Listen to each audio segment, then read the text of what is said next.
Repubulika nitwa Yabajije Jado mvuye kuri BNB Kigali FM. Nyakubahwa Perezida wa Repubulika, mu masaha 48 ashize raporo ya World Economic Forum irebana n'icyerekezo cy'isoko ry'umurimo ku isi iragaragaza ko mu myaka 20 iri imbere 67% by'imirimo ishingiye ku biro izavaho, ahubwo ko buri myaka 5 imirimo ishingiye ku mpano ari igiye kuzamuka. U Rwanda muri imyaka 5 ishize, Nyakubahwa Perezida wa Repubulika, mushyize ingufu cyane mu kubaka uruganda rwa siporo ndetse n'uruganda rw'ubuhanzi, creative industry, haba mu kubaka inzego uhereye ku rwego rwa guverinoma, haba mu kubaka ibikorwa remezo bijyanye n'igihe, ndetse Nyakubahwa Perezida wa Repubulika muherutse kubitangamo icyerekezo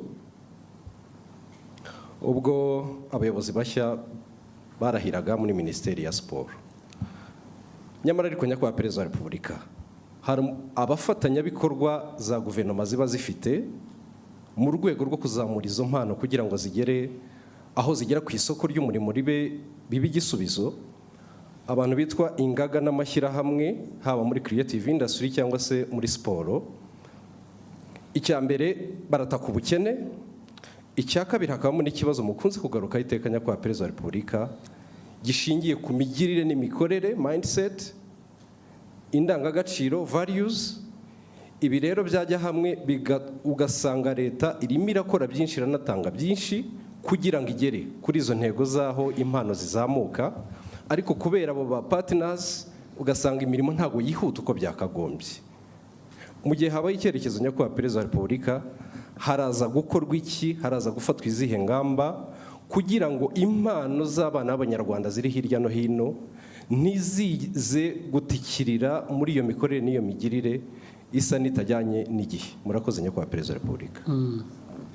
Mu buryo bworoshye no gukurikirana ab'imikorere itajyanye n'igihe bagahabwa uburyo bajyana n'igihe, cyangwa se igihe kikabasiga bakagira uruhande umuntu akashakisha bashobora kujyana n'igihe. Ndumva nta bundi buryo bwo kubikosora, kuko wanabivuze ibyinshi bitanga uburyo, bitanga icyerekezo birahari. Icya kabiri ni ababishyira mu bikorwa bafitemo imbaraga nkeya cyangwa se izindi mpamvu zibabuza kuzuza inshingano uko bikwiye. Aho niho abantu bakwibanda bagakosora ku buryo bihindura, ubwo bishobora kuzagira ingaruka kuri abo ngabo badakora ibikwiye bitajyanye n'igihe bitewe n'impamvu izo arizo zose zibitera, abantu bakazisuzuma.